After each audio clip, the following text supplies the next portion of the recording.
friends. I just want to check in with the family that's on Zoom that everyone that we're expecting is on, and that way we can start the service. I think we're still waiting for possibly 2 more. Okay, yeah, we'll wait another minute or two. You tell us when we should start.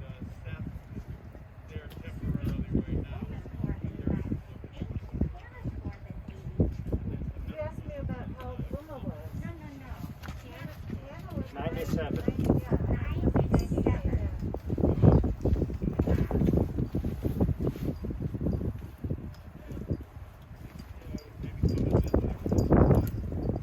Waiting for just 1 more, I guess. Okay.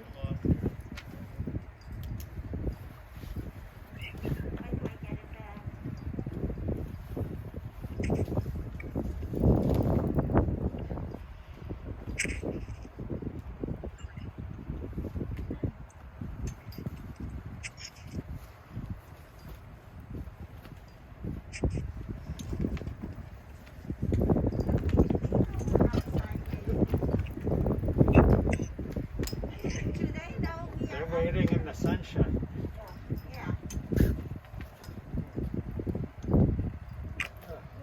What are we waiting for? I missed that.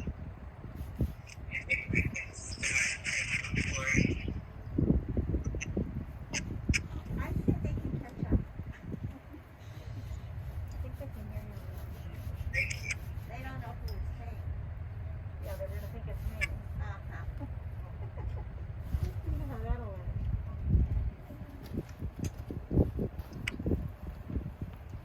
Corey, what'd you say? Who are we waiting for? They were waiting for Cody, but Gus go ahead and start. He's at work, so I'm not really sure. You know?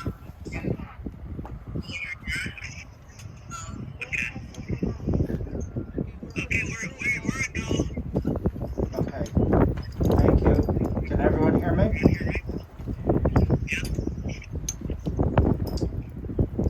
Shalom, friends.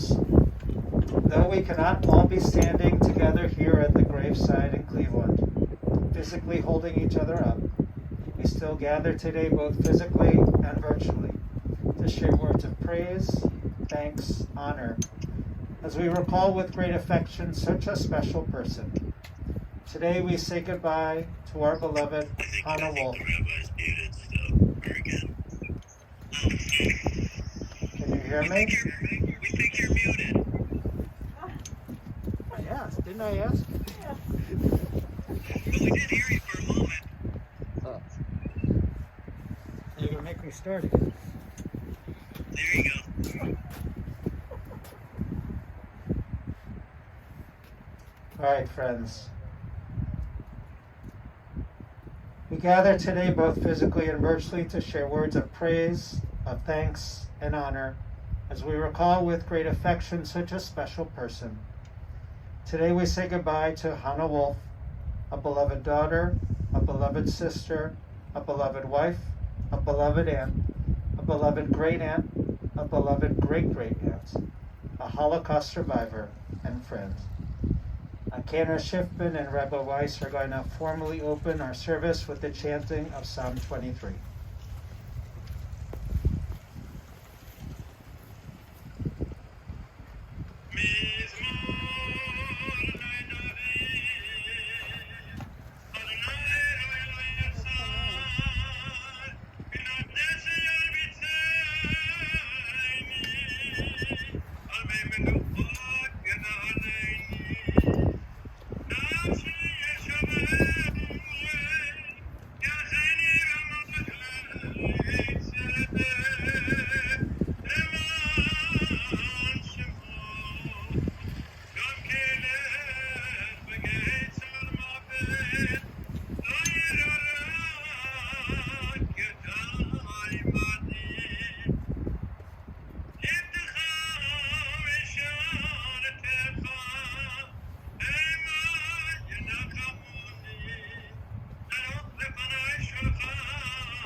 The Lord is my shepherd, I shall not want. He makes me to lie down in green pastures. He leads me beside the still waters. He restores my soul. He guides me in straight paths for his name's sake. Yea, though I walk through the valley of the shadow of death, I will fear no evil, for you are with me. Your rod and your staff, they comfort me. You prepare a table before me in the presence of my enemies.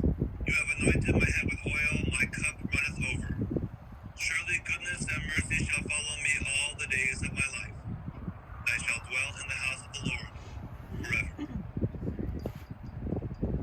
Thank you to Kenna Shipman and Rabbi Weiss.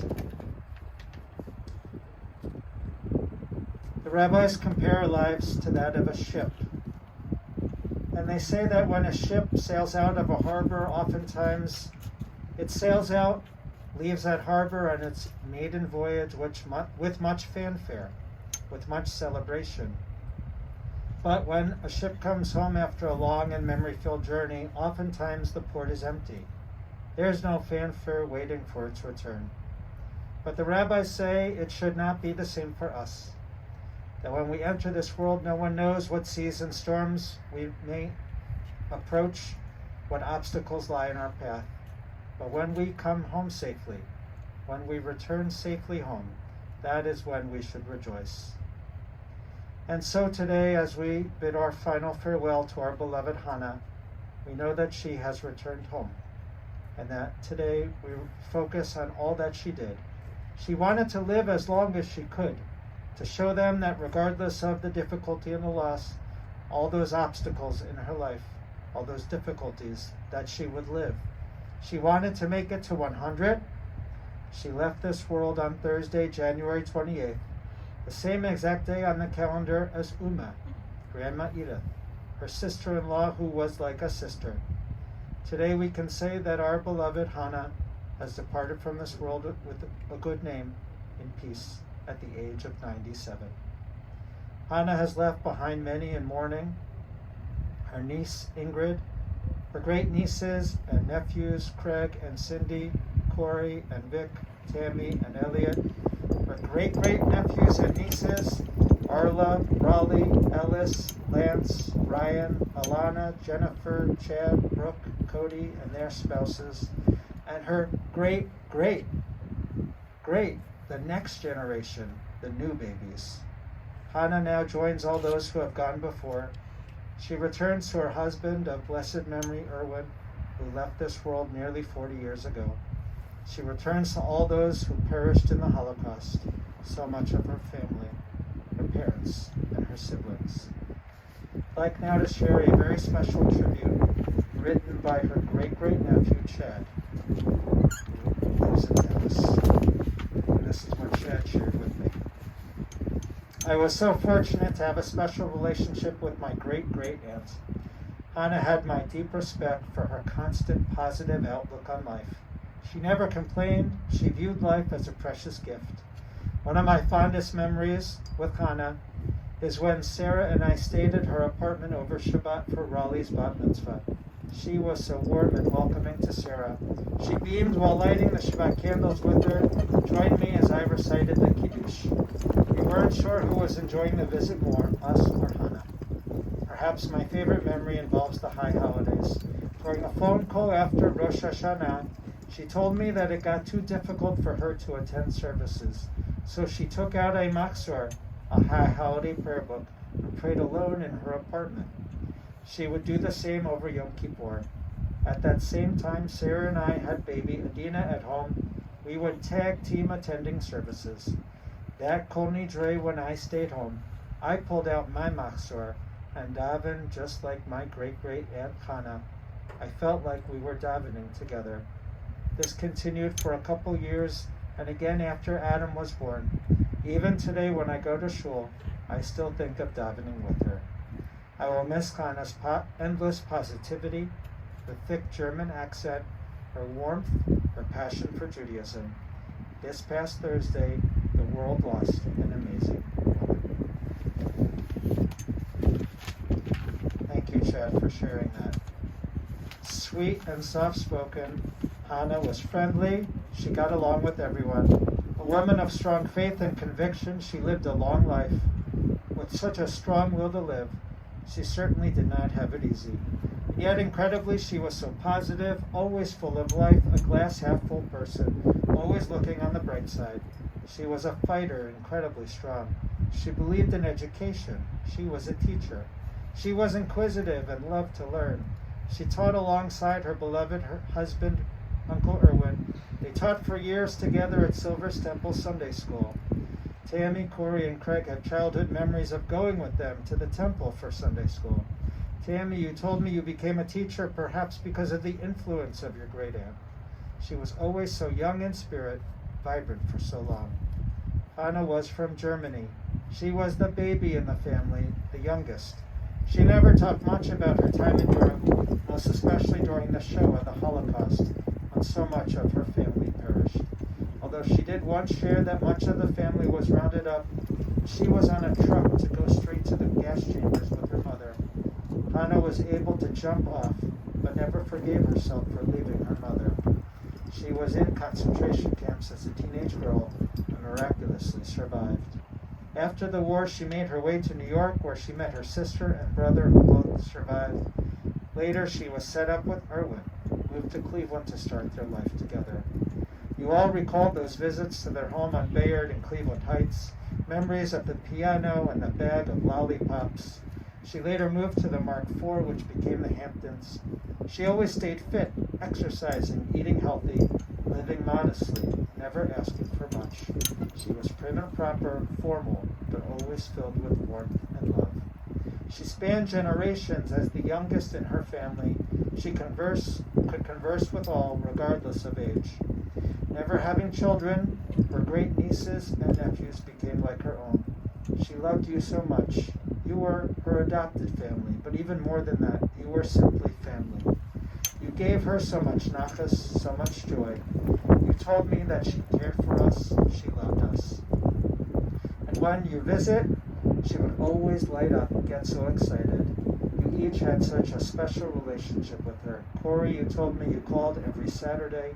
You shared with me how your great Aunt Hanna helped convince you to have a third child. She'd always say, you have such a big house. You should have another child to fill it. And you did. You told me you always listened to your aunt. Judaism was a central tenet of her life. She loved shul. She was a regular volunteer at Fairmount Temple, a member of Hadassah. Jewish education and holidays were paramount to her. A natural caregiver, she took care of her beloved Erwin, and after he passed, she moved to New York to take care of her sister, who was battling cancer, along with her brother-in-law. Hanna was very close with her sister-in-law, Edith, known as Uma. They spoke in their German and German accents together. They shared a special bond. It was more than an in-law relationship. They were family. They were sisters, bonded together. They traveled together, went to the theater together, and when Edith moved out to Arizona, Hanna would go out for weeks at a time in the winter and stay with her, and then Edith returned the favor, or Hanna returned the favor. The same was true in the summer when Edith would come and stay with her in Cleveland. You all begged her to move out to Arizona to be closer to the majority of the family, but she wanted to stay here in Cleveland.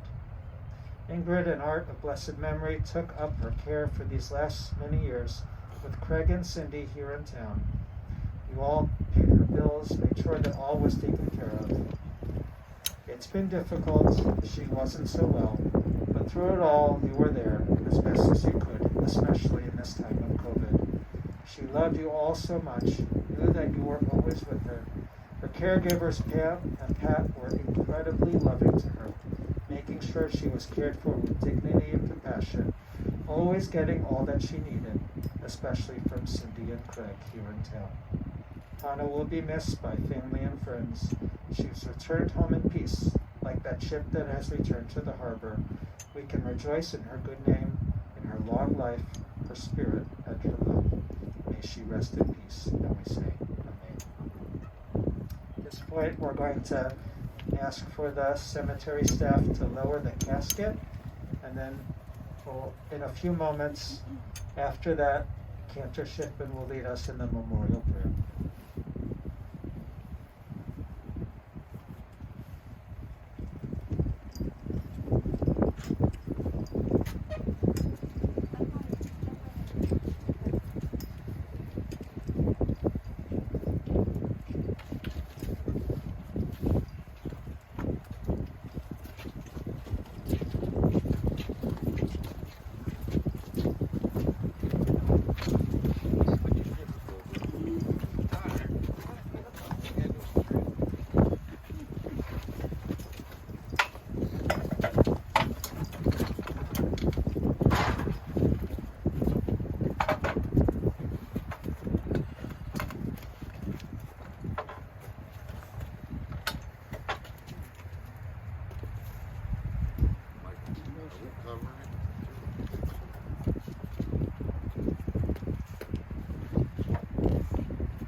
You can hear me in just a moment. I ask you to chant the memorial prayer.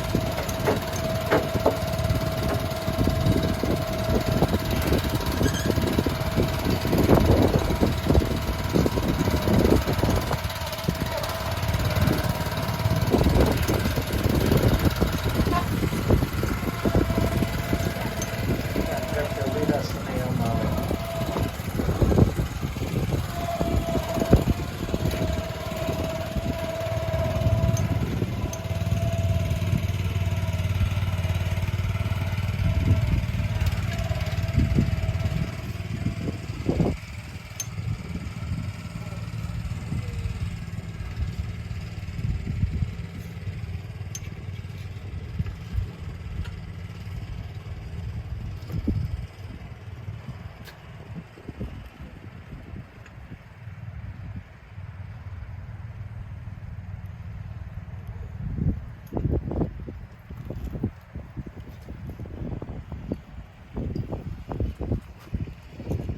Correct? They can hear me. Answer if you can hear me. If you're able to lead us in the Amale.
Exalted, compassionate God, bring it to peace in your sheltering presence among the holy and pure to the soul of our beloved Hanna Wolff, who has gone to her eternal home. Merciful One, we ask that our loved one find perfect peace in your eternal embrace.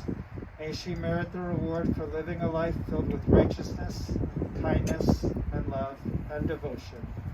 May her soul be bound up in the bond of life. May she rest in peace. And we say, Amen. At this point, we'll recite the mourner's Kaddish. Yit gadal v'yit gadash shemei rabo v'yalma divrach yirutei v'yamlik malchutei v'chayechon uvyomechon uv'chaye dechol beit Yisrael ba'agala v'yisman kariv v'yimru Amen. Yehi shmei rabba mevorak v'yalam olamei almaya Yit barak v'yishtabat v'yit pa'ar v'yit ramam v'yit baseh v'yit hadar v'yit aleh v'yit halal shemei dekucha b'richu le'ela min kol birkata v'shirata tishbekata v'nechamata ta'amiran v'yolama v'yimru Amen. Yehi shlama rabban min shemaya v'chayim aleinu v'yol kol Yisrael v'yimru Amen. Aseh shalom b'nomav v'ya'aseh shalom aleinu v'yol kol Yisrael v'yimru Amen. Hannah, as your soul ascends to heaven, for joining Erwin and all those who have gone before, know that we will carry you in our hearts. We are grateful for all the love and kindness that you gave to us, and know that the teachings, the way that you live life, we will carry them with us in all that we do. You will never be forgotten. We will always love you. And we say, Amen. Thank you for joining us. We send our love to all of you, and we will be placing shovelfuls of earth on the casket after our service. Sending our love to everyone. May Hannah only be remembered with love. Amen. Thank you very much.